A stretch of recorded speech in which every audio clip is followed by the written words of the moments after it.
She was walking into the luxury convention hall, head full of numbers and deadlines, when she saw them. Two little girls, no older than 7, standing in the freezing wind with a worn candy box and mismatched gloves. Their shoes had holes. Their smiles were shaky. But they were singing. Singing to get people to stop to buy a candy bar to notice them. No one did. Except her. A CEO hardened by years of ambition and pressure suddenly froze. Something about the girls was painfully familiar. Their voices, their eyes, their faces. And in that moment she turned and saw the man standing behind them. Before we begin, let us know where you're watching from. We love seeing how far these stories travel. Her heart dropped. It was him. The man she once left behind without goodbye. And he was holding a sign that simply read, "For rent." Just enough to get them through the month. The winter air outside the Hyatt Heritage Hotel bit through even the thickest coats. But inside, Mara Devlin was untouchable. CEO of one of Mumbai's fastest-rising tech firms, striding past velvet ropes into a high-stakes investor summit. Her focus was laser-sharp, mind racing with numbers, acquisitions, and her next big speech. She never looked down, not until the soft sound of singing reached her ears, out of place amid the noise of valet calls and honking cars. Two little girls stood by the edge of the driveway, holding a torn cardboard tray of candies, shivering in the wind. Their voices were off-key but full of hope. Passers-by ignored them. Mara slowed, something strange tugging at her chest. The way they sang. It stirred a memory buried deep under years of ambition. She turned, drawn by an ache she couldn't explain, and that's when she saw him. And everything inside her cracked. He stood just behind the girls, weather-worn hands holding a hand-lettered sign. Trying to make rent. Please support their candy. His coat was too thin for winter. His beard had more gray than she remembered. But the moment their eyes met, there was no doubt. It was Ayun. The man Mara had once loved before ambition pushed her past the edge of everything soft and good. He hadn't changed in the way most would expect. He hadn't become bitter or broken. He looked tired but whole, as if life had carved him into something simpler, more grounded. Mara's breath caught. This wasn't how she pictured him after all these years. Not on a street corner. Not like this. And those girls. Her heart whispered the question before her mind could stop it. Were they his daughters? She watched one offer a chocolate bar to a couple rushing by, only to be ignored again. Something inside her cracked deeper. The twins, no older than 7, worked as a unit. One held the tray while the other sang a jingle, offbeat but sincere. One for joy, 2 for luck, candies sweet for just $1. Their song faded into the crowd. They smiled at every stranger, masking the chill that turned their knuckles red. Mara couldn't stop staring. Their hair, their eyes, even the tilt of their chins. It was like seeing her past standing in the cold. Ayun didn't notice her yet. He bent down, gently adjusting one girl's scarf, whispering something that made her smile. There was love there. Raw, visible, and full of struggle. No PR stunt. No posing. Just a father doing what he could. Mara blinked hard. She had built empires, bought penthouses, and raised companies from the ground up. Yet in this one quiet moment, she realized she had lost something far more precious. A life that could have been. A man she'd never truly stopped loving. Years ago, Mara had stood at a very different crossroads. Back when she and Ayun were young, living in a cramped apartment in Andheri, dreaming about startups and poetry. She wanted to chase the world. He wanted a home. Their dreams never fit inside the same frame. When she got her big break in Singapore, she chose her future. But she didn't say goodbye, Not properly. She left him a letter. Thank you. And silence. Now, watching him hum quietly to the girls between candy sales, she felt that old guilt rise like bile. He wasn't supposed to be here like this. She imagined he'd moved on, married, perhaps found wealth. Instead, here he was, not broken but bruised by time. Her fingers trembled around her phone. She could walk away, pretend it never happened. But the twins were still singing. And one of them now looked directly at her, eyes wide with something familiar. Recognition.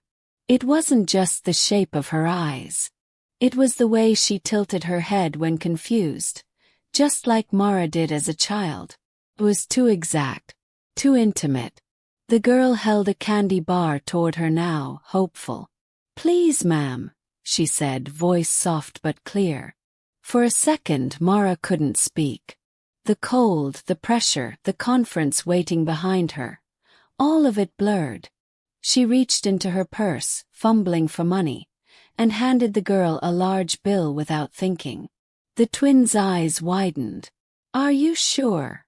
The girl whispered. Mara just nodded, her throat tight. From the corner, Ion finally looked up, drawn by his daughter's voice. And then their eyes locked.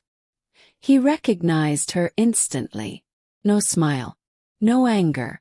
Just a long, quiet stare that held too much history between them. In that second, Mara realized what she hadn't wanted to admit. These weren't just his daughters. They were hers too. In a way that went deeper than blood. Ion approached slowly, holding one girl's hand while the other clutched the money.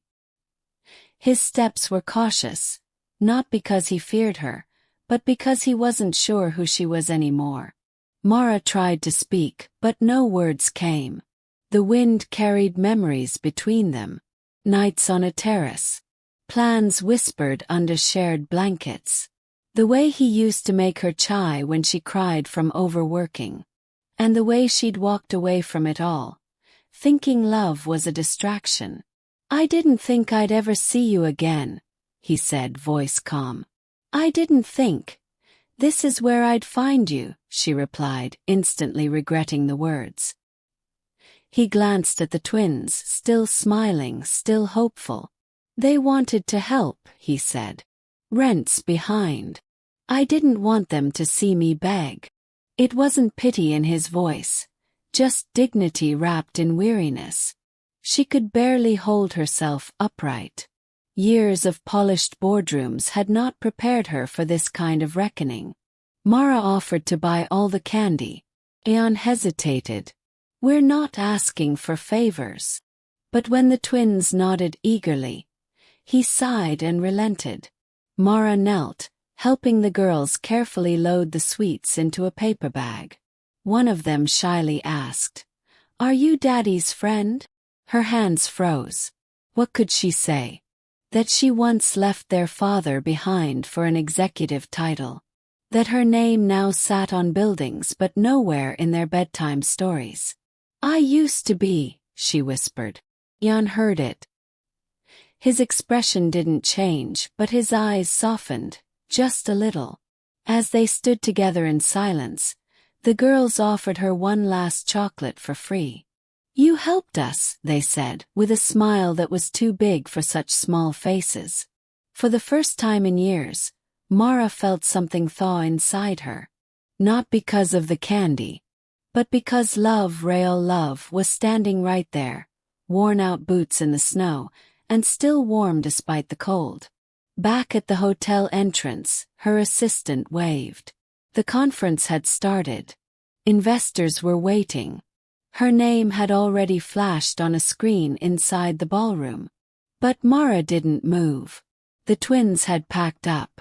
Ion started gathering their things, nodding politely. You should go, he said. You've got somewhere to be. But Mara didn't turn. She watched them instead. Do you live nearby? She asked. Ion hesitated. For now. Friend's garage. Stung. The man she once imagined building a life with now slept in borrowed space with 2 growing daughters. And she had a penthouse she hadn't called home in weeks. She looked at the hotel again. Then at the girls. She took a breath. Deep, shaky, and long overdue. "Come have lunch with me," she said. "You and the girls." Yun looked stunned. "Are you sure?" Mara nodded. "It's just lunch." But deep down, she knew it was something far more serious. It was a first step back. They sat at a small South Indian cafe nearby, one Ayan used to love. He smiled faintly at how little it had changed. The twins were ecstatic. Masala dosa and gulab jamun felt like a feast. Mara didn't eat much. She was too busy watching them. Their laughter. The way they fought over the last piece. The way Ayan gently wiped their mouths. She hadn't felt this kind of peace in years. Between bites, the girls asked questions. "How do you know our dad? Did you go to school together?" Ayan gave Mara a choice with a glance. Stay silent or tell the truth.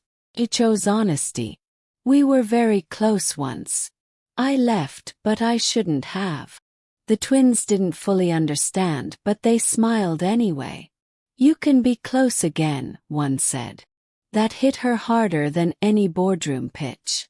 As they left, Mara paid the bill quietly, tipping more than the cost of the meal. It wasn't about money. It was about filling a space that had stayed empty for too long. Outside the cafe, Ayan adjusted the girls' scarves again. The wind had picked up. Mara hesitated, then asked the question that had been building since the moment she saw them. "Would you let me help?" Ayan shook his head. "We're okay." She stepped closer. "I'm not offering charity. I'm offering a second chance. For all of us." He looked at her, torn. Old wounds reopened quietly between them.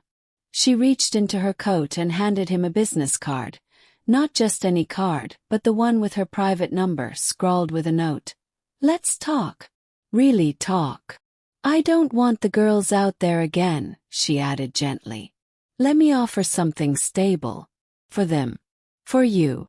He didn't answer right away. But this time when she turned to leave, he didn't stop her. Nor did he walk away. He stood there, holding the card, holding a new possibility in his hands, and watching hope slowly return. 3 days passed. Mara kept checking her phone, doubting he'd call. But one evening, just as city lights began to blink on, her phone rang. Jen's name appeared. Her heart thudded. His voice was cautious, warm, and real. "The girls asked if you were serious," he said. She exhaled a quiet yes. They agreed to meet again. No expectations, no past to unpack just yet. Just lunch. But even she knew this was no ordinary reconnection. It was a door reopening. That night, Mara sat by her window for hours. She thought about all she'd missed. About the man who raised 2 girls with nothing but heart and grit. And about what kind of woman she was becoming. One who finally understood that success meant little if it didn't include those you once left behind. At the next lunch, the twins were full of stories. Mostly about school, their favorite snacks, and a neighbor's cat. But they asked Mara for stories too. "Tell us something about when you were little," one said. Mara glanced at Ayan. They laughed awkwardly. "She used to beat me at carom," Ayan said. The girls gasped. "You played games together." They didn't know their father once helped Mara through college math. Or how he used to sell books on the street just to buy them food. She didn't tell them everything, not yet. But she promised she would someday. The twins were curious, bright, full of fire. And slowly, Mara realized something beautiful. They had grown up with the very parts of Ayan she had fallen for. It was like seeing pieces of the man she loved, now alive in 2 little girls who called him Papa. Weeks passed. Mara arranged for a rental near a good school, quietly handling the paperwork. Ayan resisted at first. But when the girls ran through the empty apartment, squealing with joy at having their own room, he couldn't say no. "It's not charity," she said. "It's a bridge." He finally nodded. They painted the walls together, the girls choosing soft yellows and purples. It was the first home Ayan had truly called his in years.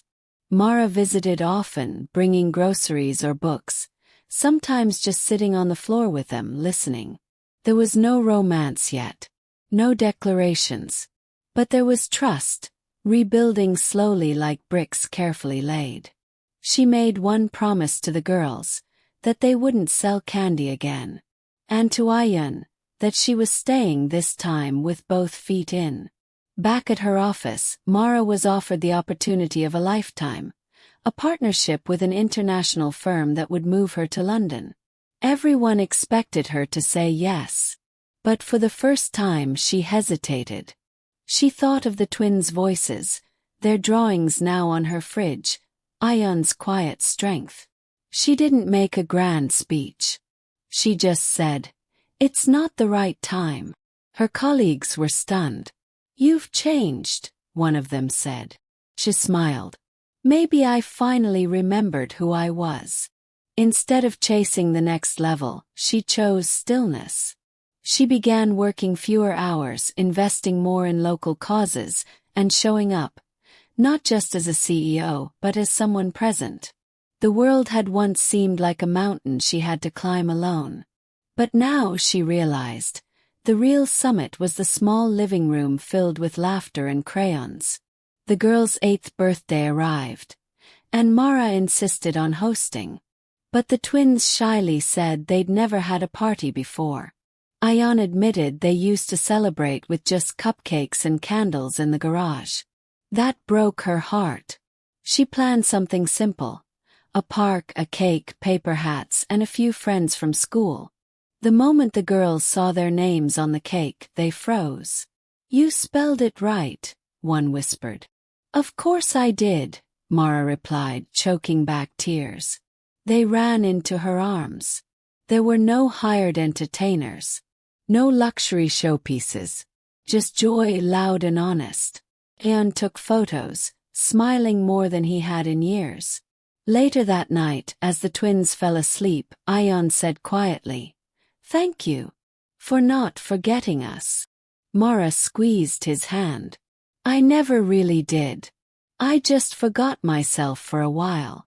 One evening, Mara handed Ayan an envelope. Inside was the letter she had left him all those years ago, the one she'd never had the courage to reread. "I found it in an old journal," she said softly. He opened it. It was short, apologetic, and finished. He read it, folded it, and looked up. "You were scared," he said. She nodded. "And selfish." He smiled gently. "You're here now." It was a moment of closure. Not dramatic, not filled with tears, but healing nonetheless. They talked for hours afterward. Not just about the past, but about the future. About the girls. About maybe co-parenting, maybe more. They didn't rush anything. But the truth sat comfortably between them now, like a shared coat in winter. The letter had once marked the end. Now, it quietly made space for a beginning. Months later, Mara invited the girls to her office. They sat in her chair, giggling, pressing buttons on the intercom. She showed them her team, her awards. Then she handed each of them a notebook. "For your ideas," she said. "Whatever you dream, write it down." They looked amazed. "Even candy ideas." "Especially candy ideas," she smiled. Ayan watched quietly. He had once believed he'd never be part of this world, her world. But here they were. Not as boss and employee. Not as former lovers. As partners in something much deeper. Growth, forgiveness, family. The girls later drew their dream store, complete with a candy section, a bookshelf, and a scooter garage for Papa. Mara framed it. To her, it wasn't just a drawing. It was the blueprint of a life she never thought she could have again, built not on ambition but on love. One evening, as they watched a movie together, one of the girls climbed onto Mara's lap and whispered, "Do you love our dad?" The room fell quiet. Ayan glanced over, unsure what she'd say. Mara held the girl close, brushing her hair softly. "I think I always have," she said honestly. "But I didn't understand what that meant before." The girl smiled and said, "Then you should marry him. You can have a candy shop wedding." They all burst out laughing. But beneath it, a quiet truth glowed between them. No proposals were made that night. No fairy tale moments. But something settled in Ayan's eyes, a peace he hadn't known in years. And Mara, she felt lighter, not because she was perfect, but because the people she'd once hurt had opened the door and let her come home. People around Mara noticed something had changed. She laughed more. She listened better. She left work at 5 p.m. without guilt. When asked why, she'd just say, "I've got more important meetings now." She didn't broadcast her story, but she started a foundation for working single fathers, naming it after her late father, a man Ayan had once deeply admired. She also funded a small scholarship program, quietly naming one after the twins. Redemption, she realized, isn't a headline. It's a choice made again and again. In every lunch packed, every ride given, every bedtime story read. She hadn't fixed everything, but she was showing up now. And for a girl who once left everything behind, that was a miracle in itself. A year later, the twins launched a school fundraiser with their own Sweet Hope candy bars. Designed, named, and pitched by them, it sold out within days. Mara helped them write their speech for the assembly. Ayan stood proudly at the back, recording it all. When one of the teachers asked where the idea came from, the girl said, "From the coldest day, when someone kind stopped to listen." Mara watched, tears brimming. Not just because they had found their voice, but because she had finally found hers too. She looked at Ayan, who nodded. No words, just truth. Sometimes love doesn't come charging in. It stands quietly on a sidewalk, holding a candy box, waiting to be noticed. And when it is, it changes everything.